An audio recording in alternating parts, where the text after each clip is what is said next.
going. Now we're live. So go ahead and see how your voice sounds in the mic. Hello. Well, this is an ASMR. You can actually like, oh my gosh. This is going to be a long podcast.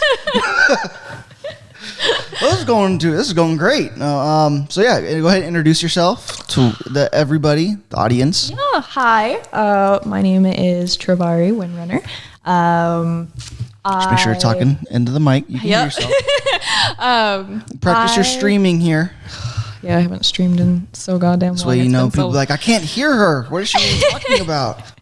I am a model. I've been doing modeling for around 6 years now, I want to say. I started when I was the ripe age of 18. And that went right into fetish modeling. Oh, so that escalated quickly. It escalated super quickly. Wow. So what made you get started in it originally? We'll go way back here to the beginning. All right. Way back in the beginning, I think I was around 10 or something like that. And I was super, super invested in like America's Next Top Model and all that sorts of stuff. And I wanted to be either a fashion designer or a runway model. Yeah. But I'm not tall enough to be a runway model. You have to be at least 5'10" or above. Is it like the requirement? It is the requirement, yeah. Not just like somebody made up? Yeah, unfortunately. And even in like the agencies around here in Seattle and stuff like that, their minimum height requirement, if you're trying to be a runway model, is 5'10". Damn. But if you're doing fashion stuff and whatnot for magazines, it's not really a height requirement. I mean, I have friends who are models who are shorter than me, and they've been in magazines or billboards or things like that too,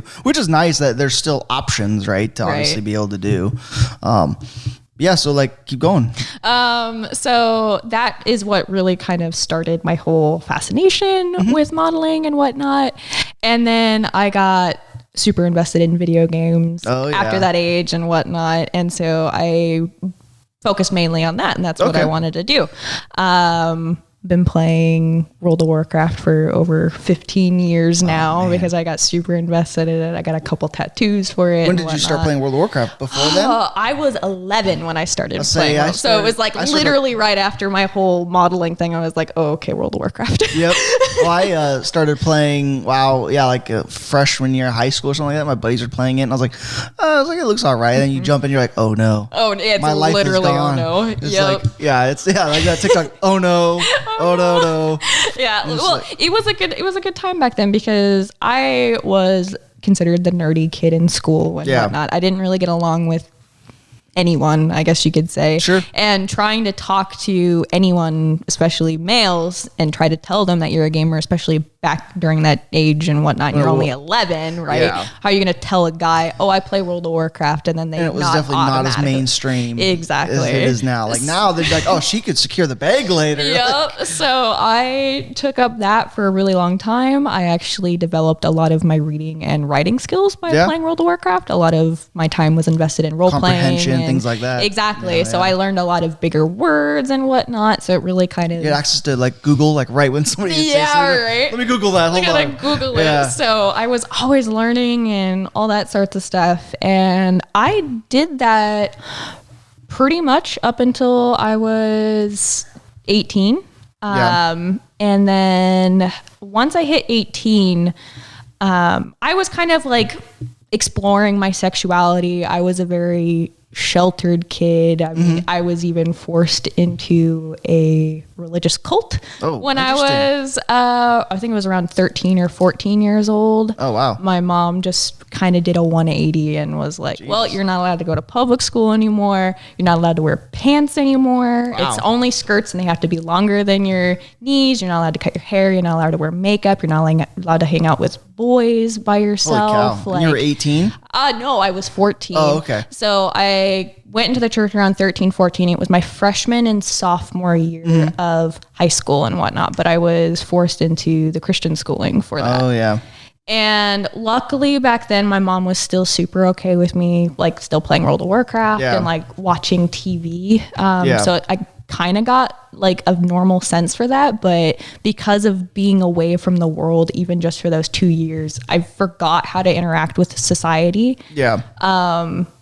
After like that whole thing, we had some pretty bad family abuse that happened that ended up having the cops called on my mother, and we got taken into foster care when I was just turning 16. I had just turned 16. Oh, dang. I'm sorry. Totally okay. I think it was like way better. It allowed me to be reintroduced into society and start learning again and agreeing with science. That was the biggest thing. I think I just lost my microphone or my headset. Go ahead and talk into it. Can you hear me? Hello? No, I can't hear anything out of here. Okay. Well, here, let me restart. That's okay. We're still recording. Okay. So you can, which I mean is good that like, you got out and that you acknowledge it now. Can you hear me? Yeah. Okay. And I think it's good that you have, gone through that and like actually acknowledge like that it was better for you in the long run. Like, 'cause going through stuff like that, it can be traumatizing and like you don't think about it, or sometimes it may suck. There's so many different emotions that you go through, right? Yeah. And it's tough to process that when you're going through things that age. Yeah. It was a very, very traumatic experience. And the night that we had to call 911 was also it was probably like the worst of the worst. Yeah. And so I had to do what was best for my sister and I to get us out of that situation.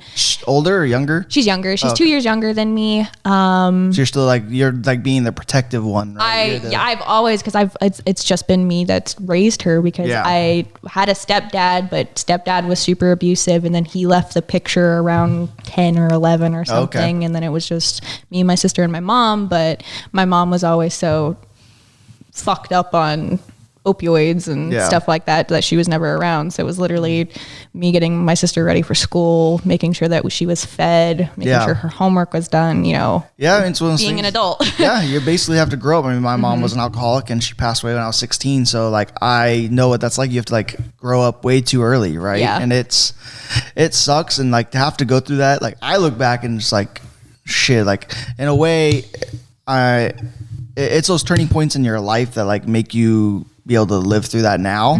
And it's tough to like even think. It's not tough to think about. It's tough to like analyze almost sometimes, right? Because you really have to think about it. And so that was in California? No, that was actually in Oregon. So a majority of my teenage life I actually spent on the Oregon coast until I turned 18.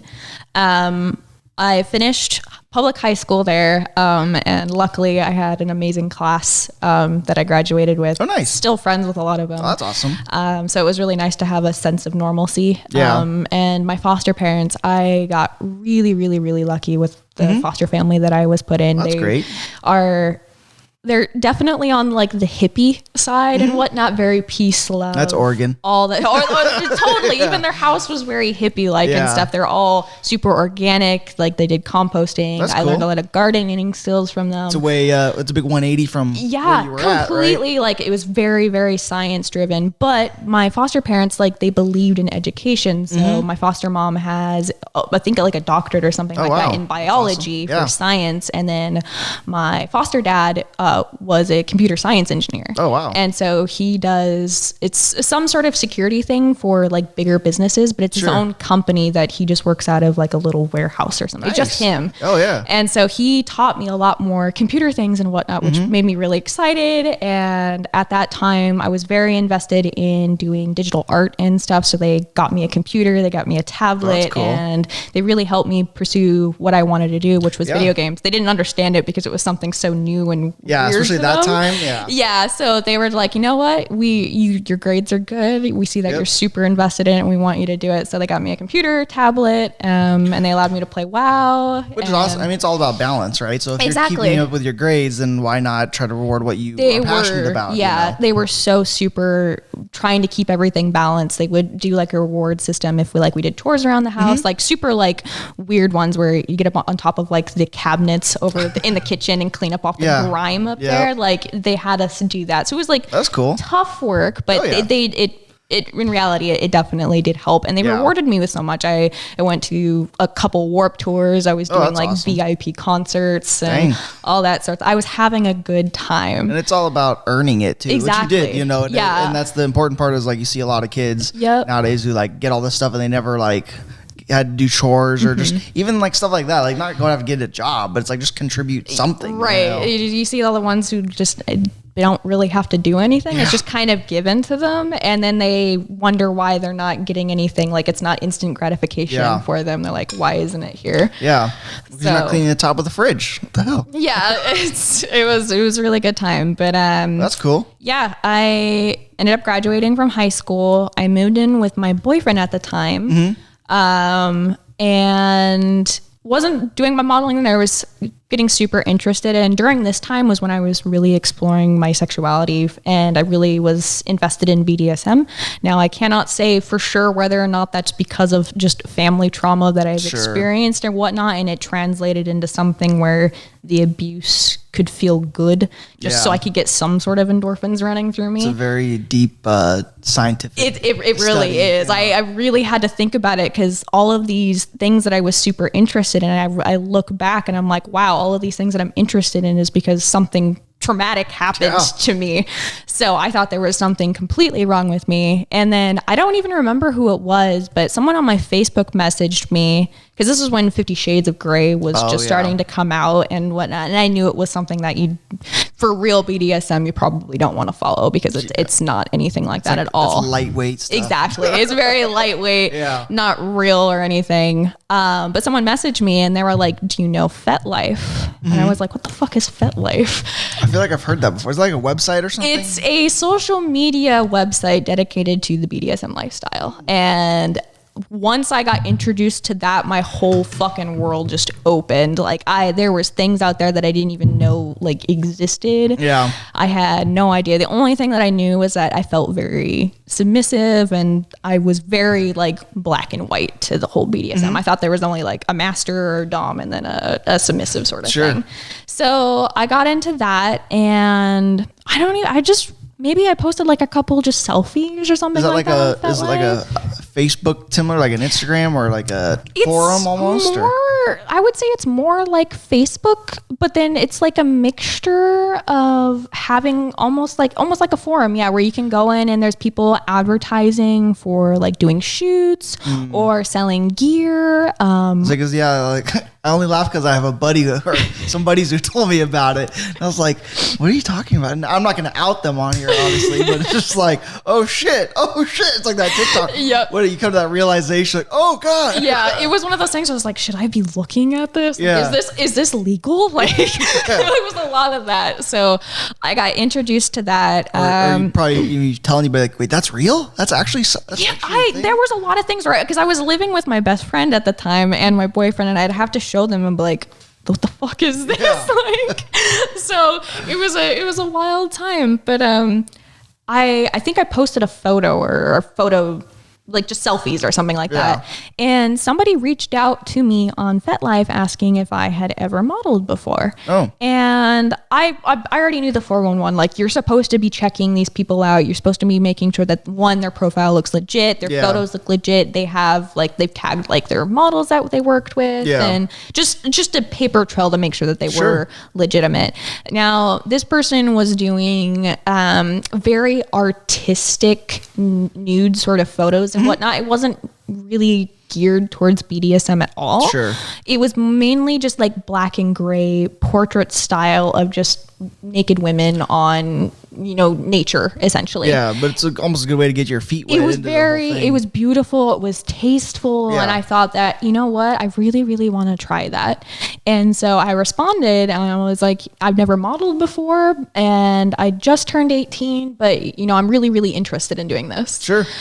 And so we set it up and I went out there to shoot. It was like maybe a month after I turned 18. I was just fresh and whatnot. He even had asked, like, can I just see your ID? For real. Well, because I don't know how much back then, but at least like nowadays, like girls will lie. Exactly. Guys will lie too, obviously, right? But like people will lie in general just to like try to get their foot in the door. Guys lie to do it to get in the military. Right. Girls do it to do whatever. Maybe it's like, I'm going to check your ID. I'm going to film you saying you have consent. Like so many different things, right? Because we ain't trying to get in trouble either, And it's, you just got to be careful, obviously. It's that cover your own ass. Yeah. It was totally okay with me. We, I think we ended up going up. It was Cannon Beach. So I lived in Newport, and Cannon Beach is about 2 hours north of me. And so we drove. It was kind of early-ish in the morning and stuff like that. We were trying to hit it before noon. Oh, okay. Yeah, because on the Oregon coast and stuff like that, once it hits noon, because the heat's coming in from the mountains, but the cold Pacific air is coming in, it's always foggy and it's always cloudy. Yeah. So morning is probably the best time to go out and shoot and try to get that really nice overcast thing before it just gets too cloudy and you can't see. So we went up there pretty early in the morning, and it was him and his girlfriend at the time, I believe. I wasn't sure if it was... And you take somebody? Yes, my partner at the time, yeah. Oh, okay. So he went with me because he was super nervous about it. He was totally like against the idea of like, you shouldn't be showing your naked body to like any other people, or definitely not showing it online. But he was very open to the idea of learning about what it was. Which is good. And, you know, I mean, people can change, obviously. It's the fact that if he's given the opportunity to let it change, you know. He was a very, very disciplined kid in his life. Very like Christian and stuff like that. Had like strict parents that he was supposed to follow. How dare you show ankle? Exactly, right? And he was one of those guys who was like the jock in high school. Yeah. Played football, all that sorts of stuff. So he's like the typical American boy. And I was obviously the weird child because he was the jock one, and then I was like this little goth scene kid, didn't know what I was doing with my life. Sounds like a South Park episode. Pretty much, it literally was. So we get up to Cannon Beach and we do the shoot, and he said that his girlfriend was, if it made me feel better, she would also get naked and pose with me. Interesting. And so we did poses together, and mind you, this is in the middle of March. It's going to be cold as on hell. the Oregon coast. Yeah. I was freezing. We were out there for about 2 hours. Jesus. Yeah, we had because Cannon Beach is like a public area and stuff. There's this rock cliff that you can climb over and whatnot, but you have to make sure that you time the tides correctly, because the tides will come in and then you can't traverse those rocks anymore. Oh, geez. So we were trying to make sure that the tides were correct and whatnot, but we had to climb over it, because as soon as we climbed over it, it's an area where you can still walk and stuff, but people won't go there because obviously it's private. Yeah. It's dangerous to get there. And so, and I loved dangerous things and I wanted to do that. Yeah. So we did it, and I was even in the water for a little bit too. It was so cold, but we just did that in the fall. I know. It was you're like, oh yeah, I'll go in there. Like, okay, yeah, cool. Nothing bothers me anymore after doing my first shoot out on the Oregon coast in the middle of March. Really broke the ice. Right? Yeah, I was like, nothing will bother me anymore. Yeah. So we did the shoot. I got my photos back, I want to say like a week or so later. Oh, wow. And when I saw myself in those photos, I was like, oh my God, like this is beautiful. Yeah. This is what I want to do. He did one of the photos, because not all of them were like this, but one of the photos was he did some shibari on me, which is rope work. And so he did that in editing, or he did that on the shoot? He did that on the shoot. So he tied me up and whatnot. I was like, that's impressive editing. I know, right? No. He tied me up for a couple of the photos. He didn't keep me in it too long because it was something I was still really new at. Sure, and I didn't know him. So yeah, absolutely. And I just thought it was the most gorgeous thing that I had ever seen. Yeah. And that's when it just kind of took off for me. I was like, this is what I want to do. So like, I want to model. I want to keep doing fetish modeling, I guess you can say, and whatnot, but I want to make it really tasteful and artsy and stuff like that, because I really do believe that anybody who's naked, it doesn't have to be female, it doesn't have to be just male, like anybody who's naked, it's not shameful to be naked. Like we were all created. It's our birthday suit. It's what we were given. Like, why not show it? There's nothing embarrassing about it. So I wanted to keep doing that. I wanted to keep. Unless it's really cold outside for guys. Right. I swear it's really cold out. I promise. So I just kind of kept going with that. I posted that shoot to my FetLife, and then I was starting to get more photographers that were kind of interested in me. I never really acted on it though, because I was still really nervous. I was a very, very shy person back then. And it's a lot to go 0 to 100, right? Exactly. To stranger you don't know and get naked in front of that person. With that was the first time I'd ever gotten naked in front of somebody that I never even knew. So it was a very wild experience, but it was something that I wanted to keep doing. Yeah. And so I kept that in mind. I kept my fet life going, and then that also introduced me to like new areas of BDSM that I can explore or like learn about. So I learned about the whole like DDLG lifestyle, and then I had no idea what that is. Okay, so DDLG is essentially daddy dom little girl, where it's not in like, I don't want to say it's not in like the pedo way where they think that you're like underage or anything like that. It's just you not even like dressing like a child, but you wear cute things and you have kind of like child mannerisms, like where you want to have like juice boxes or something like that, you know. It's nothing. Well, it's similar to like I've seen like the news is like where the boys will be in like a diaper almost or something. Yeah, that's. And there's a lot of weird. I mean, no, I can't say weird, but there's a lot of different things. It's different. It's new, and my thing is if you're over the age of 18 and it's consensual. Fucking go for it. Absolutely. Like absolutely do it. So I have no problem with it. I was into the DDLG just for a little bit, but that was, everyone goes through this period where they don't exactly know where they fit in well, the you're BDSM figuring out who you are in general as a person. It's not even just that. It's just in life. Like I, and I'll be almost 30 and like shit, my early to mid 20s, you're figuring it out. You know, you don't know what you want to do with your life, let alone that part of your life as well. You know, it's kind of all just figuring out as you go. It was a wild ride. I eventually met a couple on FetLife who were kind of looking for like a partner and stuff like that. And I had no idea that being poly existed. And I thought that was the wildest concept to me, because I always thought it was just one person together. If you were sleeping around with other people, you were like cheating, or like it was like one of the like, or like even like I knew what a swinger was, but even swinger doesn't exactly match up to the poly definition.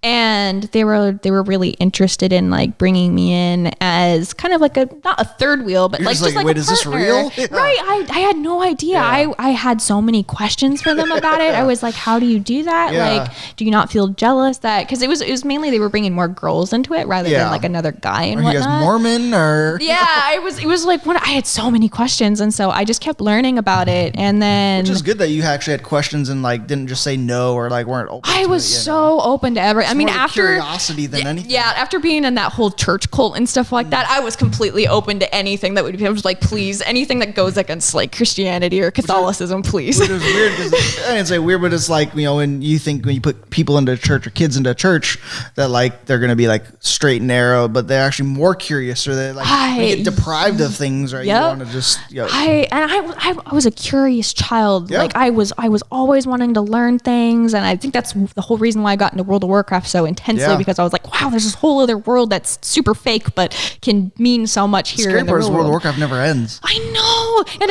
it's nice because I feel like it's a part of that childhood that I still get to keep a hold of that I never got to fully enjoy when I was a child. They up the graphics a little bit. They upped the graphics a little bit, maybe changed a little bit of the rotation and whatnot. It's been 20 years of the same graphics. Come on, guys. But I mean, now we got WoW Classic back, so let me go back to these 3D models of really bad. We're just going to go backwards. Like, wait a goddamn second here. So super invested in that. But I ended up learning more things about the BDSM community, and that's when I kind of realized that I felt more like a pet than anything.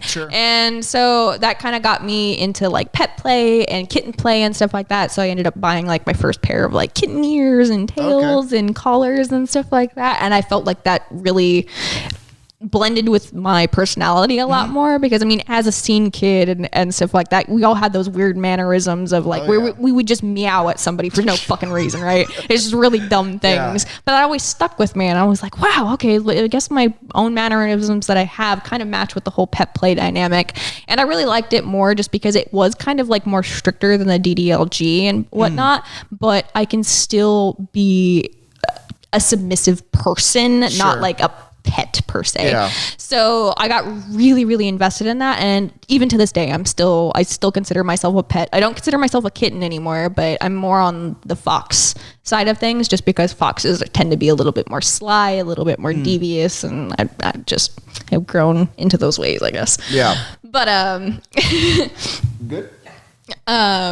So I got introduced to that, and then I started doing cosplay conventions and stuff like that. So I got into I was already huge. A nerdy person, and I was really wanting to build my own cosplay. So my first cosplay that I actually built was Poison Ivy, and I made the outfit entirely myself. It was my own concept and original design for her and stuff like that. And then I did a shoot with her, and that kind of blew up. Like everybody was like, oh my God, you're the best poison that we've or Poison Ivy that we've seen here. Like it would be really awesome to work with you.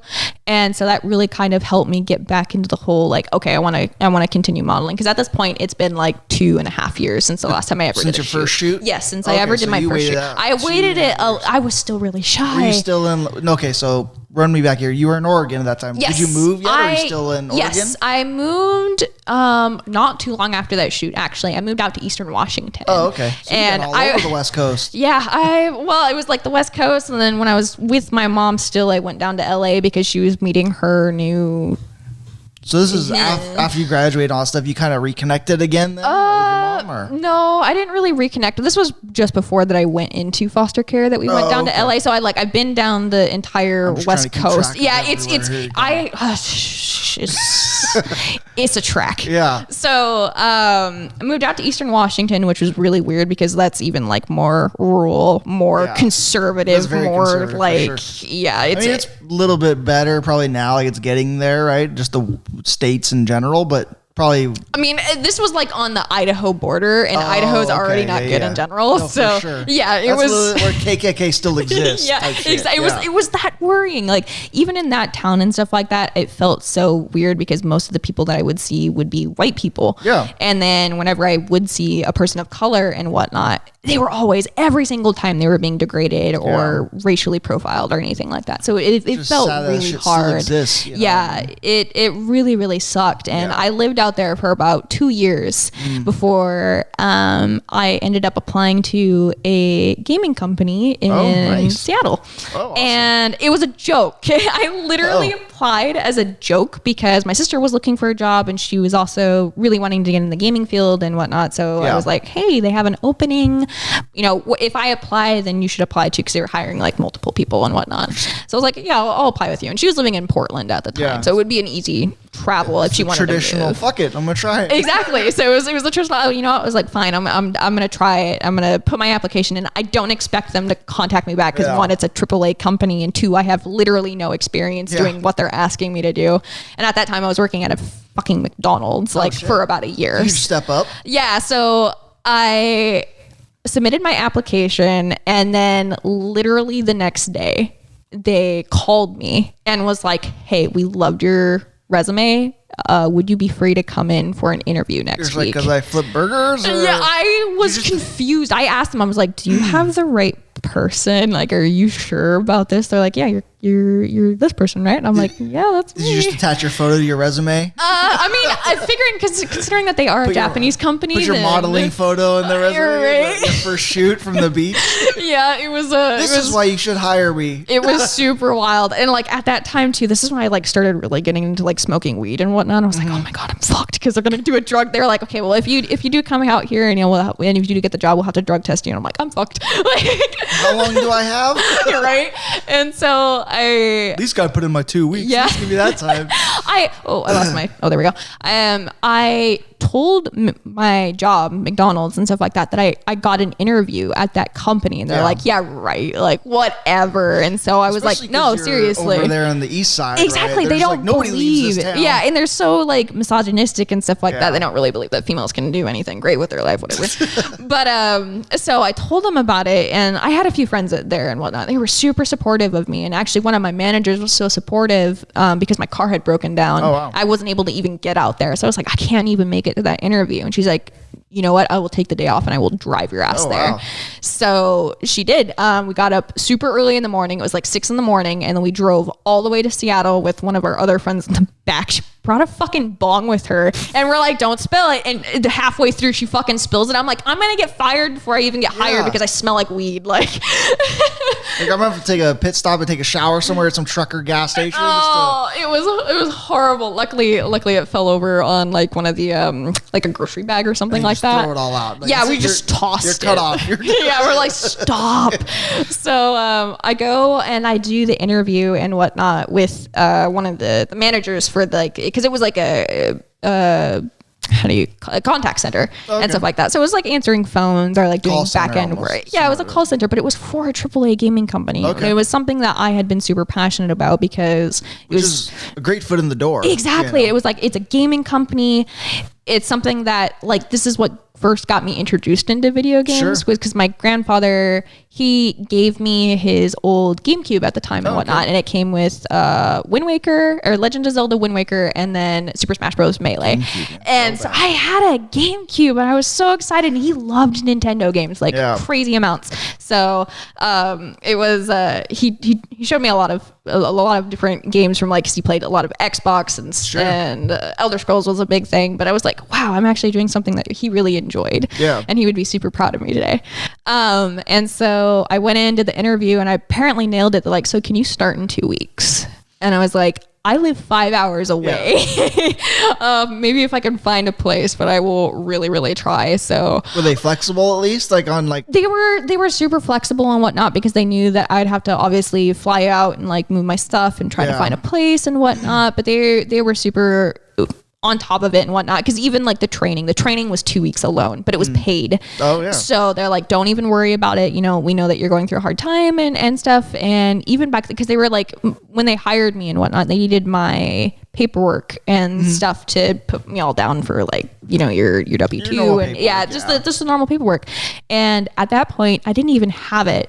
Growing up in foster care, they lost all my shit. They lost my passport, they lost my IDs, they lost my birth certificate, they lost everything. So I had nothing, and they needed my birth certificate at least in order to put anything down. And I was like, I don't have my birth certificate, I don't have anything, but I memorized my social security number. Like they're like, well, we need the card. I was like, well, can I just give you the number? They're like, you know what, it's fine, we'll just work with you. So they worked with me. That's awesome. It was really nice. So I got into the car and I just cried because my friends were like, did you get it? And I was like, I got the job. And they were so excited. They brought me back. And as soon as I got back, because I had to work the next day, I went in and I was like, I'm putting in my 2 weeks because I got the job. And everyone was like, what the fuck? Like, what? How dare you aspire to be more than this place? It was crazy. So I've been in my 2 weeks. I told my partner at the time, I was like, look, you know, I'll come out there. I'll try to find a place for us, and you can stay here. And we had a cat at that time. So like, you know, we didn't take care of Sylvanas for a little bit, and I'll try to find a place out here. So I moved out. It took about a month to find an apartment, and then I moved in with some really great people that were going to DigiPen, so they were also very big gamers. That was like one of those things that was huge for a short amount of time. I feel like, you know. It was a pretty nice transition, and then I started working there, and I just absolutely fell in love with that place. Did your sister get the job too? No, my sister never even fucking applied. What? Oh she told me she did, and she's like, I never applied, and I was like, oh, I fucking hate you. Track me. Yeah. So, and she like regretted it at that point. She's like, I really wish I would have applied, because maybe I would have gotten it. Because at that time she was a leasing consultant. She had way more experience than I did at doing any sort of like customer service thing and whatnot, that I was like in a professional office environment. But she actually ended up picking me up from the airport that day. I came to Seattle with one suitcase and $80 in my pocket, and that's it. That's awesome. And I was super excited to start my new life, and then I ended up giving half of that money to my sister because she fucking locked her keys in the car at the airport, and so I had to pay $40 for the fucking tow truck there to break into the car. Yeah, it was one of those things where I was like, well, this is already off to a bad start. So, but it ended up becoming a really good thing. Once I was here for a little bit longer, I kind of got back into FetLife, and that's when I started doing, because Snapchat Premium was starting to become a thing, and I was like, you know, I'm I'm making money, but I pay so much in fucking rent just for my bedroom alone that I'm not able to live here in Seattle. Yeah, I was like, I am just struggling. And so I was already really super into modeling and whatnot, and I wanted to take up the Snapchat thing to like just like even just photos of myself or whatever. Like, surprised there's not like sugar daddy things on that website, right? You know, it would be fucking nice if that was a thing. But no, I ended up taking that up, and then I ended up asking my roommates, because I finally got a computer at that time. I was like, look, like I'm really into this. I'm super sex work positive and all that sorts of stuff. Is it okay if I do camming in here? Because you always got to be super respectful of your roommates. Oh, for sure. They said it was fine. You know, that they didn't really care. Did you have your own room at the time? I did have my own room. Okay. It was nice. It was a big enough room to actually like work around in and stuff like that. So I was doing. You hear weird noises come from the room. Yeah, I was like, don't worry about it. Luckily, they were all gamers, so they were mostly screaming at their headphones on. Yeah, I didn't have to worry about it too much. So I was just earning extra money from that, and I started going to more cosplay conventions around here. So I went to SakuraCon, and then I went to PAX, and it was really fun, and I really, really enjoyed it. But being out here, I started doing a lot more modeling and working with photographers here. And that's what really kind of pushed me to keep going, because I realized Seattle is such a great place for photography and all that sorts of stuff. So I got a lot here. I got heavily invested in it and just doing more modeling in general. And I was even promoting that on like my Snapchat Premium, and I was even following like porn stars and stuff like that, just because I wanted to like kind of understand the lifestyle a little bit more and just kind of see what their daily life behind the scenes, exactly, just kind of what it revolved around. And one of them was actually Brian Gosling, who does hotshot hookups, which is kind of on the more severe side of porn. That's like the more like rough sort of shit, like choking, vomiting, all that sorts of stuff. Like it was just a really interesting concept. I wasn't more like interested in that stuff, but I thought it was so fascinating that there was people that really liked that. I was like, okay, that's cool. But people who like almost anything. All right, so 2 Girls 1 Cup was a freaking thing. Oh my god, I know. Like, oh god. So I think I added him. It was like I added him on Snapchat, and then he posted something about his dog or something like that. And I just did like a quick reply of like a selfie or something. And then he's like, he responded. Or what? He fucking responded. I was like, oh my God. One of my biggest idols and stuff like that for this industry just messaged me back, and they were like, do you model? Have you ever done porn before? And I was like, come sit over on the casting couch. I was like, I don't know how to respond to this. It was super weird. So we just got to talking and whatnot. And he was like, you know, if you're ever down in the LA area, just hit me up, because like we can do something, like even if we could shoot something, and if it's something that you're not interested in, if you didn't like the content or what we did, and I won't post it and whatnot, and we'll have obviously a model contract. You son of a bitch, I'm in. Yeah, exactly. So I was like, all right, if I'm ever down in LA, then potentially. So it was ironic, because literally 6 months later I ended up moving down to LA for a little while. So, but I never got to see him. I never got to work with him. How long did you live in LA for? About 4 months, I think. Because the guy that I was with at that time, because this is when I started introducing like poly to my lifestyle. So I had a couple partners, and I moved in with him down to LA after my contract had ended at the gaming company and whatnot. And he was going to move up to Portland, and I was like, well, I fucking love Portland. I want to live there and stuff like that. After living in Oregon for so long, like why not?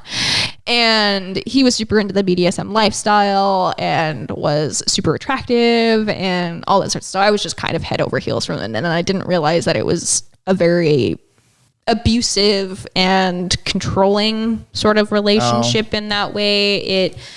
I don't want to say it was just like one person, because I was obviously very toxic as well during that time. Sure.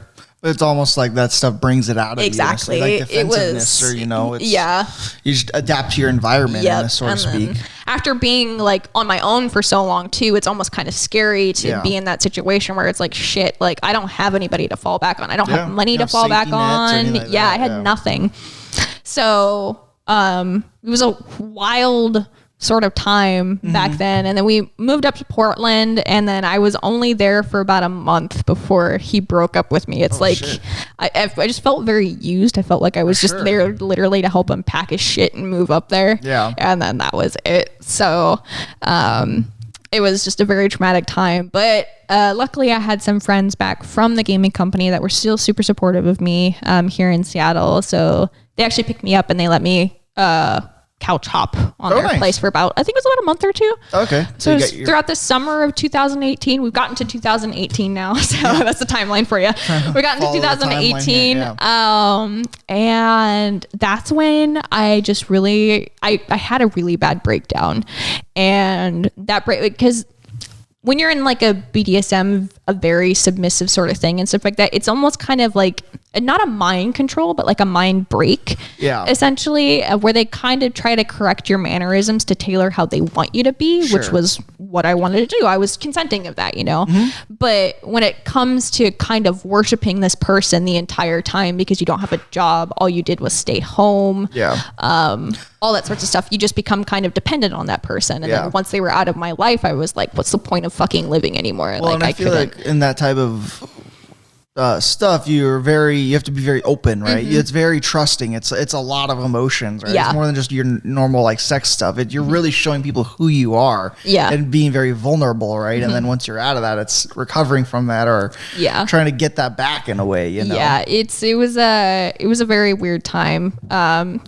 I actually ended up being hospitalized because of my suicidal tendencies due to that whole mind break. And it's nothing against the guy that I was with. And it was nothing on my part. It was just a really, really hard time.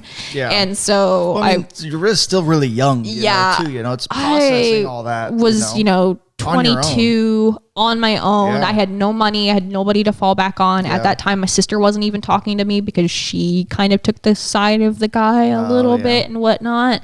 And then at this point, I had been talking to my mom off and on for the past like few years and stuff. And like we kind of connected again when the whole like traumatic experience sort of happened.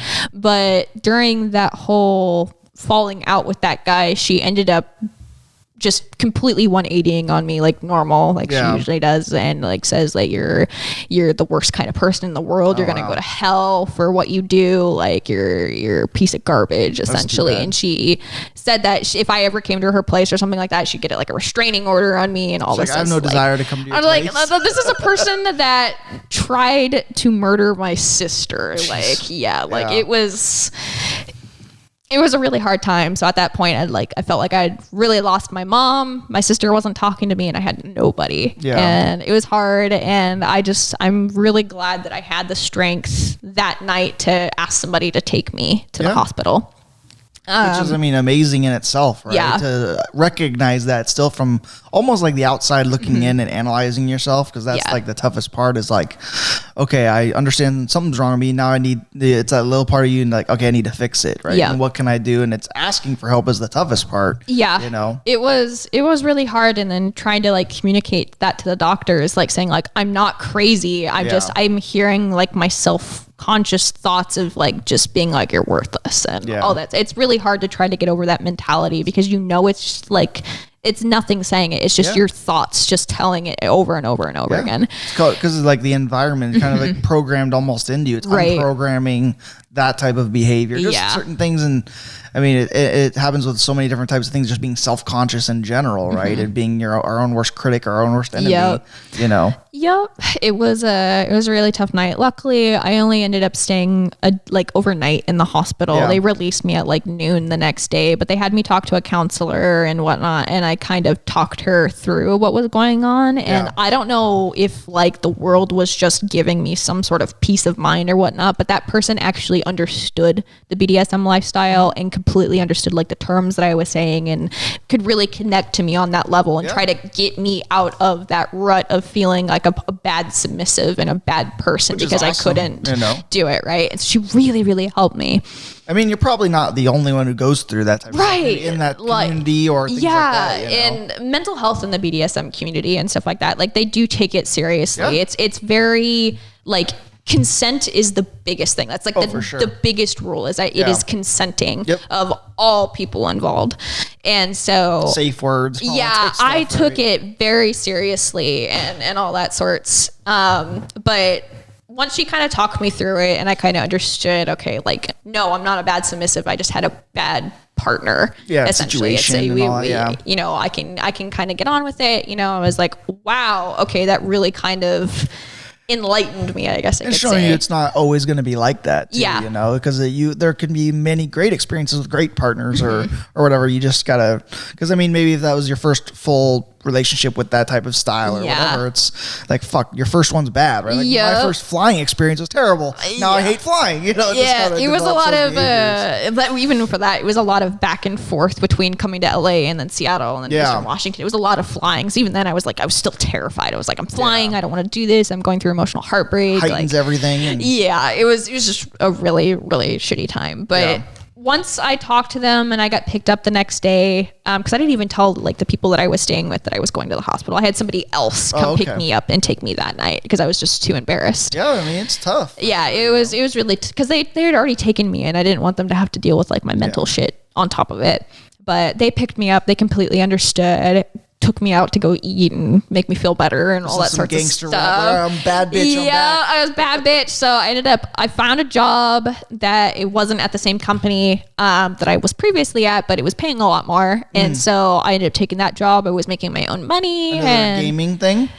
No, it wasn't. It was a vinyl company. They sold vinyl and the vinyl cutters and stuff like that. I had no fucking idea what it was about. I just knew it made stickers and I was like, okay. This is fun. Arts and crafts. Fun. So, but it was doing like tech support for this. I was still doing call stuff, but it was literally a contact center filled with like less than 10 people or something. It was a really tiny place and whatnot, but my manager was so fucking cool and whatnot. I remember they brought me into their interview and the only question that they asked me, they're like, all right, so if you were a chess piece, what chess piece would you be? And I just looked at them and I was like, wait, is this a real question?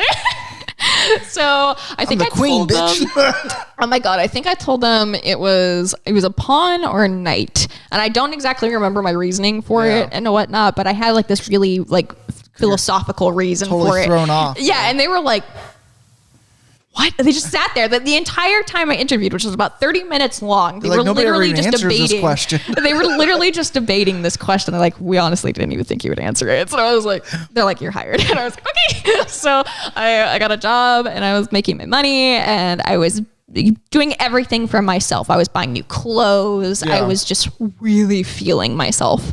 And I went back into Fet life and I was meeting other people on there. I was meeting new photographers. And then I met like a play partner who did shibari work and he did photography on top of it. You're like a 2-in-1 combo. Right. And not even on top, he was also an EMT. So like he knew any sort of medical things in case anything was to go wrong. So I was like, wow, I feel super safe now. Yeah. Or she can be asleep for a few seconds. It's okay. Yeah. Well, I mean, there was a point where it's like, do you want to try being knocked out? And I was like, yes.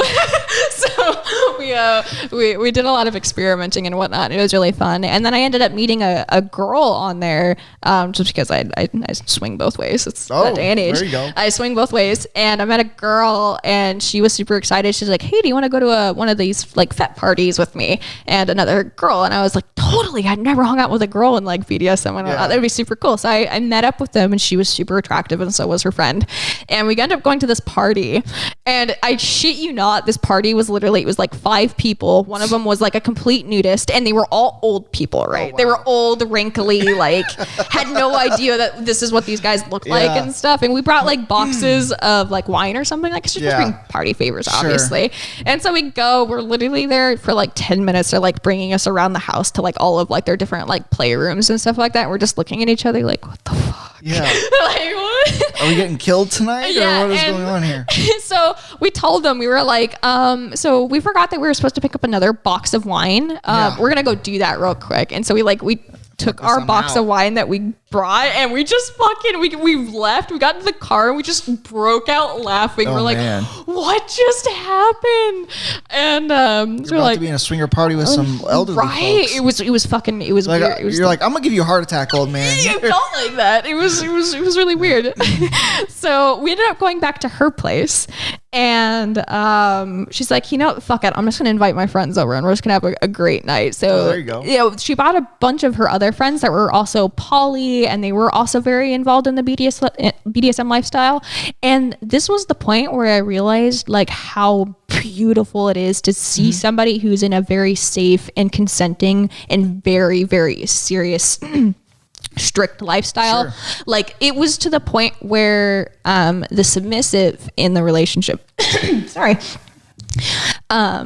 she like they did a lot of like scarification is a big thing in BDSM depending on the type of submissive. It's where like you essentially intentionally hurt yourself in order to create scars and stuff like that. You're with an EMT, so you're just like, you got this, right? Kind of, yeah. Right. And so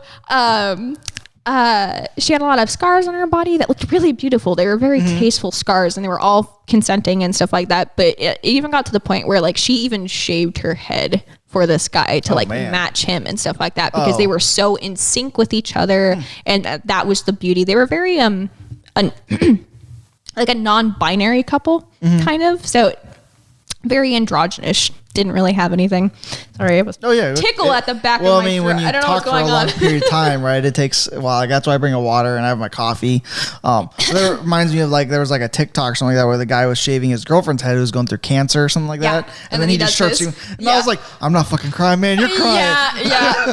Those always gets me, but I thought it was like the most beautiful thing that I had ever seen. They were so in tune with each other. Like they knew exactly what to say at the right time. And like everybody in that party, there was like 5 other people that came over, plus the 3 of us. And everybody in that party knew BDSM. They were around my age, like knew what they were doing. And we were just having fun. And I was like, this is it. This is peak for me. This is the peak BDSM lifestyle that I want to be. It's a poly party. We're all heavily invested in BDSM. We all take each other very seriously, and we're all consenting here. And it was one of the best nights that I had ever had in my entire life. That's cool. And so, I mean, you're young, so to say the peak, hopefully not. No. It was just, I feel like it was the peak of BDSM that I could possibly get. That's what you knew what you wanted and what you were, like, this is it. This is more like, this is what I love to do. It's like when I would do photo or video, like when that first clicked, I was like, oh shit, like this is it. Yeah. And it's like, wow. Yeah, it was a really good time. But that girl that I ended up meeting up with, she ended up going out to New Jersey to be with her partners that she was with. She was not a third wheel, but she was a third person in a marriage and whatnot. Because the 2 were married, but they really, really enjoyed. She's been like their girlfriend for. I always wondered how it works. Is like, can you marry a third person? Oh, you can't marry. You can bring them into the relationship, but like they felt very married. Like they've known each other for so long. So she ended up moving out back there. My only other question was like with that, like, because I seen it on like just like a show. Like I was watching a show just called SWAT. Like it's about. It's like it's a reality, not a reality show, but it's a TV show. Right. And it's like where one of the girls she's bi and she's into both, and then she gets brought into a couple that's getting married, and the only downfall is like, well, when it comes to just like.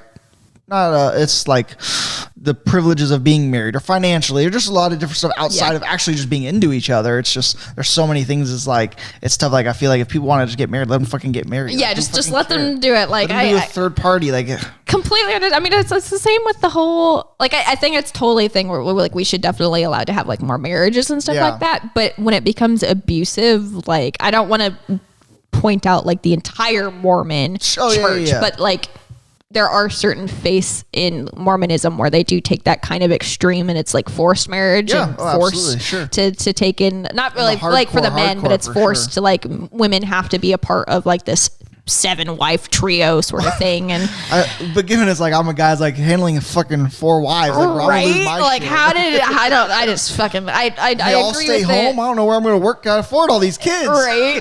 So it was a beautiful thing. I had a really good time. I think summer of 2018 was where I felt like I was truly happy. Like I was by myself. I had nobody there. I was alone, and I was just doing what I wanted to do. And I ended up modeling then still. I did try to get back into modeling and stuff like that, but because my time was eaten up so much by the job and whatnot and trying to get my own place, I kind of focused on that a little bit more. And so I ended up moving in one of my old friends back at the AAA gaming company and whatnot. He allowed me to move into his place down in like Renton or something like that. So I moved in with him down there, and then I ended up getting my job back at the AAA gaming company and whatnot. I felt a lot more stable by that point. And then I got a message from a photographer out in New York City. Oh, wow. And this is the first time I'd ever done like cross country photo shoot. One of them scam type, like, hey, we want you to come here and model. So this is kind of a wild story, and it's really hurt, and a big trigger warning for this story. Oh, okay.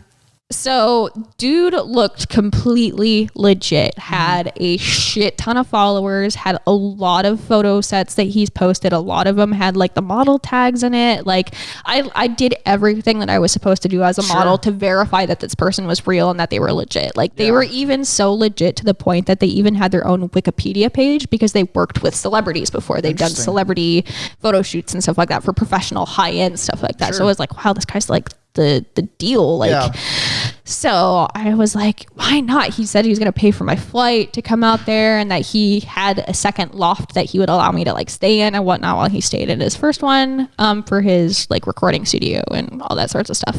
So I was like, okay, this couldn't be like any more safe, right? It's all legit. Like, he even has a fucking Wikipedia page, you know? Like, if anything, like, I checked all my boxes here. Right. I felt like I had done everything to check out everything. Yeah. And so I had a flight and I booked it, and I was getting ready to go out. I was actually in the SeaTac airport, and this was the day, I don't know if you remember it, back in, I think it was 2018, a plane got stolen from SeaTac. My buddy Dom just posted, he goes, this is when the Sky King came and lived his best life or something like that. It was the wildest thing, because I got a text message from one of my friends. They're like, I don't think you're flying anywhere right now. And I was like, what do you mean? I'm in the airport. I'm waiting for I'm at my terminal right now, right? And that's like 3 years today. He's like, have you not looked at the news or anything like that? And literally, as I saw that text message, I looked up and the screens had flipped over to the news. And it was like airport or airplane stolen from SeaTac airport was like the headliner. And I was like, are we under a terrorist attack? For like, real? What's going on? And everything was in lockdown. There was a bunch of police running through it. All of the terminals got locked down. You weren't allowed to leave, and you weren't allowed to come back in. So I was stuck there. I was terrified, and I'm already terrified of flying. Rightfully so. Right? And this just like heightened it to no end. I was already scared for the flight. I was scared to go out for this photo shoot and whatnot. And I was stuck in that airport for about 4 or 5 hours. And this was 3 hours past my scheduled flight. And they just kept delaying it further and further and further. And I know like they eventually gave details, but it was like, did they say like that guy, like he was an employee? Yeah, they gave it really early. Himself. Yeah, they gave it really early, saying that it was a person from their airport. It was somebody that worked on their airplanes. Nobody else was on it besides him. It was just him. Like, I felt a little bit more safer, but the fact that he didn't know how to fly the plane, I was worried that he was going to try to make a landing at the airport and then fucking crash into the airport. Real. And it was just really scary, because I was listening to they had a live police scanner of the guys who were in the jets talking to him. So I was listening to that, and it was just so sad. I think I was watching it at that time, like just on the news, because they had it live, and I think they're talking. I'm trying to talk him down, obviously, but they were also ready to shoot him down, regardless of where he's going. Because I mean, it is sad in a way, but you got to think of the masses too, because like he could put that into the city and kill thousands. It was a really scary time, and it was such a sad situation, because you could tell that the guy had some mental health issues that weren't taken care of and whatnot. That just, if he got the plane in the air. Exactly. I was like, well, the biggest thing, I kind of pieced it together, but because the guy was a mechanic for when the airplanes come back in and stuff like that, he already had full control of like what he needed to what he needed, or what to know how to like move the plane and stuff, because he just did mechanic stuff for it. So I was like, okay, he probably knows how to get the plane up, but not how to land it. So that's the tougher part. And that was a scary time, but I realized then that should have been my first omen not to go to New York it's like City. Final Destination. Right. Like, I was so upset. I was crying. My roommate had to come pick me up from the airport, and they already put my fucking baggage on the plane too. I was like, I'm not going. The plane's canceled. Like, please get my luggage. And they didn't, and they sent it over to New York, and so I lost like half of my clothes, and all of my makeup was on that. And I was I need my bag back right now. Like, I'm not going. Like, you guys sent it when we had a fucking national emergency in our airport. Like, I was pissed. Yeah. But we ended up rescheduling the flight and whatnot for like a month later or something. So I finally got to actually go out there, and I met up with the guy. and it was his studio in the East Village. And it was a little, very small studio apartment and whatnot, one room altogether, right?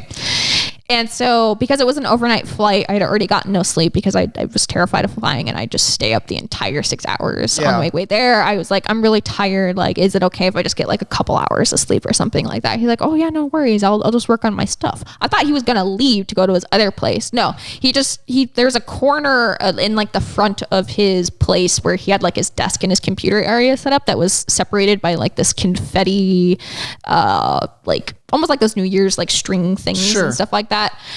And so he was working, and it was like an hour later or something like that. He like, shit, you know, he came to come wake me up. He's like, all right, we need to work. And I was like, I'm fucking tired. Yeah. Like I have no energy for this. And I was like, okay, you know, we can do that. And so I got dressed and we did some shoots and stuff like that. And then he took me out to eat. So he showed me around a little bit of New York, and then we came back and he started shooting, and he, like, this was not in the agreement at all. It was supposed to be just a fashion shoot for a magazine that he was getting ready to publish to, which I, again, checked in the source to make sure it was a legit thing and whatnot.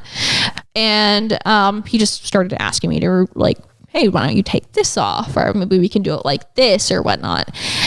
And I was like, okay, you know, because I already had that posted on my Instagram and whatnot. He's already seen that I've done that before. So it's like, okay, you know, that's fine. I'll do that. And then it got to the point where I was completely undressed. And like pretty much as soon as I got undressed, he's like, you're just making this so hard for me. And I'm like, oh God. Yeah. Like I was really nervous, and I was like, I played it off. I was like, oh, what do you mean? Like, am I posing wrong? Yeah. Like, am I doing something wrong? It's the fight or flight. You're trying to figure out how to get I was trying to figure out how to be the most safest and the most dumb I could possibly be for that situation. And then, the remainder, I was only in New York for less than 24 hours before I ended up going back. I was sexually assaulted during that whole ordeal. He would do shoots of me, and then he'd take photos, or like he would like sexually assault me and then take photos right after he sexually assaulted me. So there was a lot of, you could see the trauma on my face. And I was trying to message who I could at that time about what was going on, but he was super like, I don't want you on your phone while you're doing that because that distracts my models and all that sorts of stuff. So he literally kept my phone up at his kitchen counter where he could see it at like all times. Yeah. I would try to sneak it whenever I had to go like to the bathroom or something like that. And I messaged him. I got out a quick text. I was like, I need help. Like, I need you to come up with, I need you to call me. I need you to say something that is like super traumatic that can get me to come back over there without it being too suspicious, I guess. Yeah. And so they called me, one of my friends called me and said that, oh, my sister had gotten into a car accident and that I needed to come back because I was the only family member and they needed somebody to be there. It made it sound super legitimate. I was like, look, I have to go back. My sister's my only, like, she's my world. Like, I can't lose her and all that sorts of stuff. And he was mad about it at first, but he was like, it's, you know, you do what you got to do, but I'm really upset that you're going to be leaving after, because I was supposed to be there for like 2 days. Yeah. And he made it like very apparent that he was upset. Try to guilt trip you. Yeah, it was one of those things. But I called the airline to make sure that my plane was scheduled to go back and whatnot. And I told them like, hey, my sister got into a car accident and whatnot. And they waived the fees for that because family emergencies is usually that happens. But I made sure that he could hear saying that my flight has been changed. And then after that call, he was like, well, since I'm not going to have you for that much longer, because it was like, I would have to leave at like 7 a.m. the next morning. He's like, because I'm not going to have you for that much longer, I want to keep shooting. I want to get as much done as we can. So I was up for another 8 hours being tortured, I guess you could say. Yeah. And it was really hard. And as soon as I got into the cab and they were taking me back to the airport, I just kind of broke down. And the dude was like this like huge like Italian, like the driver, he's like this huge Italian dude that had like some like Italian music going on. He's like, are you okay, miss? And like a super Italian. I was just like, I'm fine, like I'll be okay. And then he like waived like my tip fee for it and all that sorts of stuff. I don't know why. I think he just kind of new or something. I don't know. And I got onto the plane and I cried. I cried for that entire 6 hours. And then once I got back to Seattle, my friend picked me up that had call me during that whole ordeal. And he took me to go get my rape test done and whatnot. But that entire time that I knew him, I realized he never gave me his real name. Oh, wow. He was always going by like an alias and stuff like that, because I had seen that alias all over his house. Like, I was doing everything that I could, because like my mom was in the military and stuff like that. She taught us to look for these signs. If you're ever in that sort of situation, you grab anything that you can find out about the person that is kidnapping you or doing something to you and whatnot. And so I made sure when I was being like sexually assaulted to like scratch him a bunch, and so I can get the DNA underneath my nails and all that sorts of stuff. And it was all taken in, but because of the jurisdiction between states and because the rape happened in another state, they can't do anything. Oh, that's too bad. So this guy will never be caught. I will never know his name. So they didn't have info on him though? Like they couldn't give you his name or anything like that? No. I gave them the address because I had the address of where he lives. So I gave them the exact address. I gave them what he looked like. I gave him everything. I gave him his website, the Wikipedia. Like, I gave everything. I was like, this is that person. I don't know their name, but this is the person that did it to me. And it was a really hard time. I stopped modeling for about a year. After that, rightfully so. I mean, shit, you got me like tearing up. I'm sorry. I was trying to say like this was going to be a trigger warning sort of thing. Well, but I mean, it's because I have a daughter, right? I can't imagine the shit that I'd kill somebody. Like, not even joking, right? Like, it's like, well, I'm going to jail now forever. Yeah, but at that point, it'd be worth it. I think I would do. I would kill to have somebody who could have helped me that night and what. And even that guy, the Italian douchebag, like, you know the mob out here. I was scared. I was like, is this guy part of the mob? Or I will pay you anything. Right. So I had all that done. I was hashtag dark humor. No, I'm just kidding. I had all of that done. I at that point was not sleeping because he had my address too, and I was so scared that he was going to try to like do something, right? Yeah. And especially after that Italian mob car ride, I was like, get the mob to come after me, right? Well, you don't know. I mean, your brain starts to go 1,000 miles an hour. It was literally the fight or flight instinct. I was so scared. I was so paranoid. I wasn't sleeping. I was having very vivid nightmares. If I did fall asleep, like I was just in a state of paranoia. And my roommate that I was living with, he ended up taking me to his therapist that he was seeing, that he really loved. He really enjoyed her. And so she thought that she may be able to help. It was not a therapist, it was a psychiatric person. And she got me on medication and stuff that really helped. And you keep going. I'm gonna check the cameras. You keep telling your story, okay? Okay. You're good. She really helped me. She found the proper medication, and then it's been a year and a half, almost 2 years now since I've been taking that medication. I think it really, really helped me try to get back into the right state of mind and realize that this wasn't my fault. Like, for sure. I did everything that I literally possibly could as a model and as a human being to take those precautions. Absolutely. And just people are shit. Like that's just what it's going to be. But it's made me more aware of who I should be trusting and all that sort of stuff. I mean, it's kind of like was my thought when we first started talking about modeling and checking your sources and stuff. I think here in Seattle, I don't know. It's just, obviously I'm a photographer, so I don't know. But from what I've heard is I think there's a page where you can like check people, like you ask other models, right? Which I mean is very good that you should because you should be like, hey, like you've worked with this person, how was it like, and all that type of stuff, you know? And I think that's very important because you should ask those research because somebody can fake it the whole entire time, right? You want to go direct to the source of like, hey, how was this person? Did they give you any weird vibes? Like, were they legitimate? Like, did they allow you to bring an escort? Which is now my biggest thing. I will not do any sort of modeling shoot with people, especially new photographers and stuff like that, unless they allow me to bring an escort. Oh, for sure. I mean, that should be your first red flag. If they say if they don't allow me to bring an escort and whatnot. But for like this whole New York thing and whatnot, it kind of made sense that I wouldn't have been allowed to bring another person unless they bought their plane ticket to come, because normally photographers will only pay for the model and then their escort has to pay for themselves and whatnot.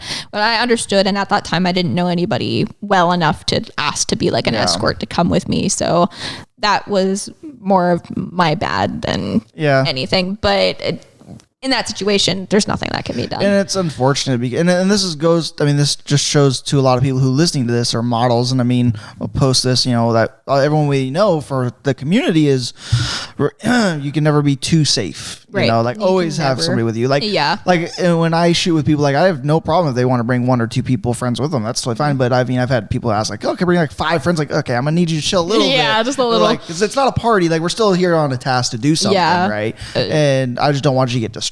That's my biggest thing is just don't get distracted. Bring anybody. I don't really care, right? I mean, here in a studio, we have a hangout spot pretty much, right? Right. Chill on the couch, watch TV. We have all this type of shit. Yeah, it's been definitely a nice experience to be able to bring somebody with me. And once I get to the point where I'm comfortable with a photographer enough and stuff like that, I usually won't bring an escort and whatnot. As long as you're not giving me those fucking weird vibes that you're going to do something or anything, or you're not just a guy with camera sort of situation, then cool. I'm totally down to just do shoots whenever with you. I don't even need to bring an escort. But if although sometimes in Seattle, depending just where you go, you should probably bring an escort. Oh yeah. If it's downtown Seattle, probably want to bring somebody just in case. To get to the spot. Right. It's oh man. Or else the homeless might come after you or something. I mean, I've had them try to harass me with cameras on my side. I shot a wedding down to by the courthouse, and I mean, I feel bad, don't get me wrong, but when they start trying to harass me, I'm just bro, I will beat you with my camera. I have insurance. Do you?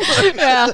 I feel I find that it's more with everybody that I encounter, especially when I'm dressed up in the whole model thing. It's it doesn't matter if you're homeless or if you're working a really nice job. I will get catcalled. I will get those. It's a little different than what I experienced for sure. Yeah, it's the weird sort of thing. But yeah, big thing to any new models out there. Please, please, please, for the love of God, make sure you do your research. Make sure that they're verified. Make sure you fucking know their name too. Get their real name. I don't care if they want to go by an alias or anything like that. No, you get their real name or you don't work with them. Yeah. So I think that's my biggest thing to. We've been doing this for an hour and 10 now. I know. I apparently have a lot. No, which is great. I mean, I'm glad that you're great at this. I mean, hopefully you've been having fun telling your story. Yeah, it's been great to kind of relive, get it out there, everything, and give people my story, I guess, because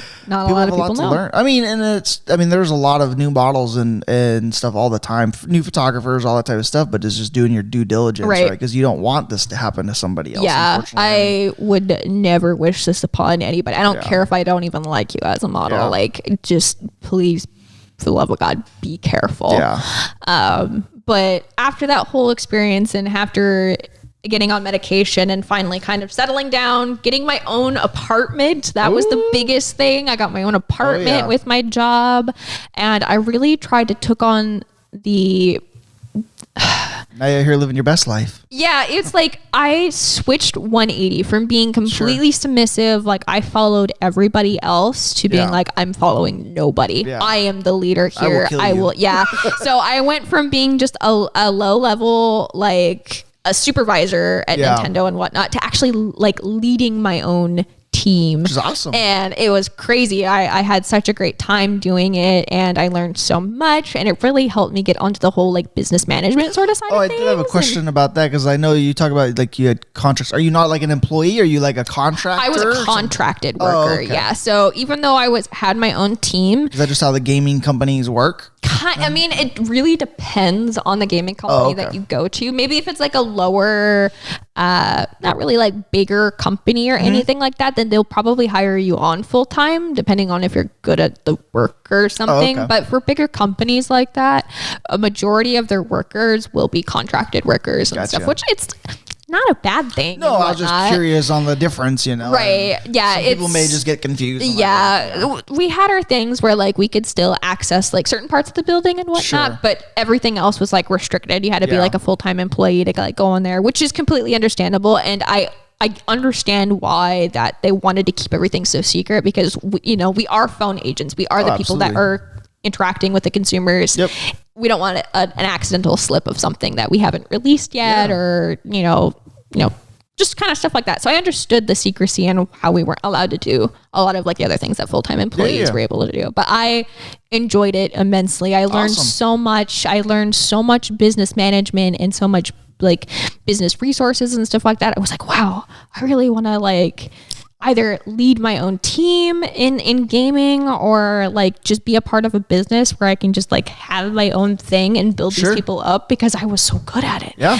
And then that introduced me to like, because during that time OnlyFans was starting to become a big thing, and I was like, oh wow, that's so cool. Like there's a platform on there where I could post photos. It's like a social media and whatnot. People could pay for it, and it's a pay-per-view social media. Yeah, almost. I mean, at that time I had already done Snapchat Premium. Sure. I had already done my free cams and my girl fund and stuff like that, and all of those were like based on like you having to like either live stream and whatnot and have the chats go on, and that was something that I didn't really want to do anymore. Like I didn't want to do the live streaming thing because I couldn't go back and edit anything or like make myself feel a little bit more pretty during that whole ordeal and whatnot. But when OnlyFans came out, and it was like literally just like a social media fee where you had people pay for it, and then they could see everything you're posting, and then you could do like content on top of that, custom content on top of it for people who are wanting to pay more.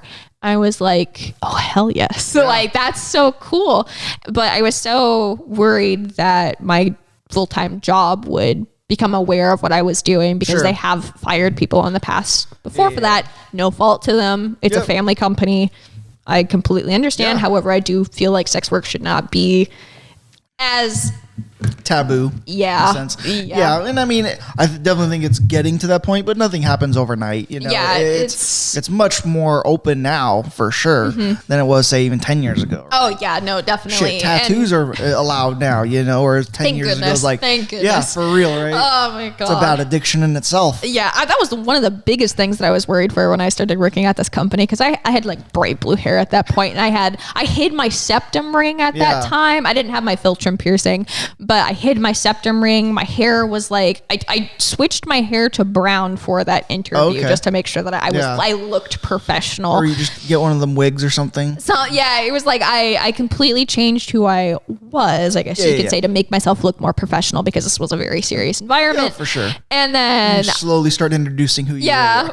when they were like, so you can start in a couple weeks and whatnot, and I was like, okay, well I have a couple questions, like how lenient are you guys with like hair color and piercings and stuff like that? They're like, dude, like we're so chill with it and whatnot. And I was like, oh, thank goodness. So I shit you not, I literally went into my nose and I popped out my septum ring, and they're like, oh my God, how did you do that? And I was like, it'd been funny, you like pull off a wig, pull off another layer of clothes. Yeah, I was just like, oh man, it feels so much more better, because I was like, I had blue hair before this, and you're like, what just happened? Yeah, it was the main leader of the contact center at this part.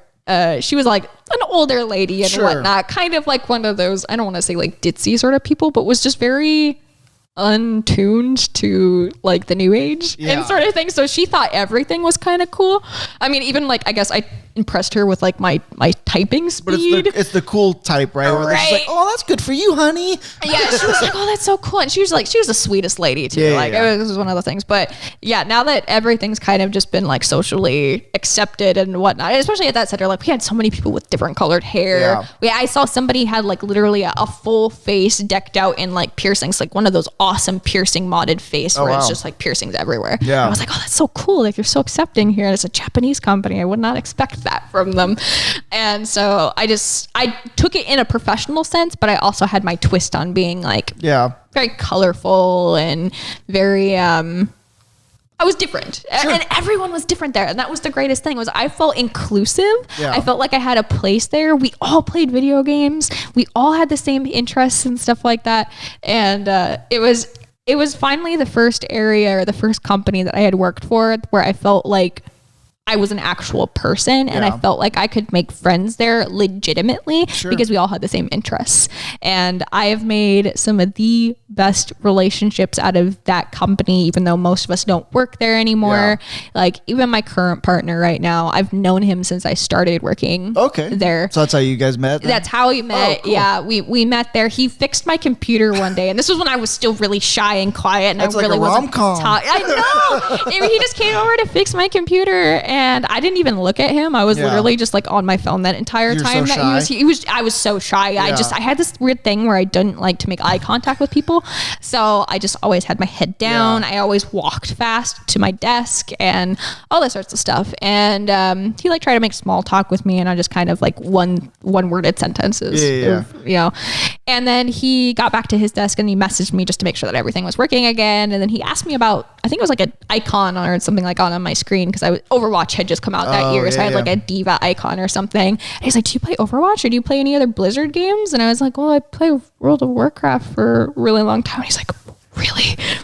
Become best friends? Really? He's like, what do you play as? And I was like, well, I play on the Horde. I've been doing that for a long. He's like, all right. I was like, we're gonna have to play. And so we ended up exchanging numbers, and we just became, I was best friends with him. He was my only friend that I had there. Like, it just felt like we meshed so well. And then he messaged me. He's like, do you smoke weed? I was like, oh, yes. I was so straight edge. And at this point, I'd already been working for them for about 4 or 5 months at this point. And I was like, I can't smoke weed. They're going to drug test me at some random point. I'm going to be so screwed. If the IT guy is asking. I was like, wait a second. Yeah. So I smoked a shit ton of weed that day with him. Like, I outsmoked him, and this dude's been smoking for like 20 plus years. Yeah. Like, he's way older than me. He's been smoking since I was like a baby. Like, oh man. Yeah. Like, it was, I don't know. We meshed really, really well. And then he's been through, like, with me through everything, like the weird situation where I was down in LA and then moving to Portland, and then the whole New York incident happened. Okay. I didn't tell him until a little bit after, just because when I came back to Seattle, I didn't know if he would want to talk to me anymore, because he did have an interest in me back then before I moved to LA, and I didn't really see him in that way. Sure. And I felt like, oh, maybe I've off-putted to him. Like, maybe he doesn't like me anymore because he got out of the friend zone? Yeah. He is a legend now. I know. And I was like, oh, maybe he won't want to talk to me anymore. Yeah. And then I went through my relationship where, after the whole New York incident, I had a relationship during that, and it was about a year long, and it was a horrible fucking relationship where I felt like I was like the mother the entire time, which is usually how it fucking goes. He didn't lose his job, but he just wasn't working anymore because he got sick, and that's nothing against him or anything like that, but he held that sickness like above my head to make me feel like I needed to do everything. So I had to get a second job to pay the bills up for the place. I was the one that did the groceries, and mind you, I don't have a car. I don't drive. So everything is by bus. So after work, some days I'd have to go home and get the groceries, and then on my days off from my full-time job, I'd have to go work my part-time job in Bellevue via bus and do that. And I wouldn't get home until like 11:30 at night because I did the closing shifts, and it was shitty. And so I kicked that guy out so quick. I was like, I'm done. Like, I cannot do this anymore. He was not okay with me modeling. Like, he's just not the guy for me. Definitely not for you. Yeah, for sure. So, well, I'm glad that you've been on here. I mean, it's been an hour and a half now. I wish we could do this much longer, but they're gonna be coming in the studio here pretty soon. But no, I mean, appreciate anything else you all last want to add before we go. No, where can people follow you? So you guys can follow me on Facebook. It's just Travari Windrunner. And then Instagram is also the same thing. Just look for Travari Windrunner. Accountant links on there. Yeah, I have my campfire link, because obviously you can't post your OnlyFans link anywhere else. Oh, I know. I think banned from anything. Yeah, I use was it like Linktree, and that's because I do like the videos. And fun fact: you can't even use Linktree anymore on Instagram. What? Yeah, you will get banned for it, because they find that Linktree is now associated with like OnlyFans accounts. So if they find that your account has a lot of like either like risque modeling photos and stuff like that, and you have a Linktree for it. I'm just checking where like maybe I should remove that. Yeah. So someone had told me, they were like, hey, maybe you should like try to move it to like Campsite or something like that, because it's one of like it's Linktree essentially. It's just it's more quote unquote unknown, like they haven't caught on that that's the new area. But yeah, you guys can find me on Campsite. It's in my bio on Instagram. Cool. It's also in my bio on Facebook. So, and they'll definitely see that viral photo of you. Yeah, my that fucking photo, dude. Always the ones that we never expect, right, to go viral. Right, and it was just a shitty like before and after. Like that's hilarious. Literally who I am. I can be a fucking gremlin one minute and a beautiful, gorgeous model. Absolutely. On the other side. So sweet. Well, thank you. Appreciate it. We'll definitely have to do this again. Yes, I'd love to do it again. All right. Goodbye. Bye bye.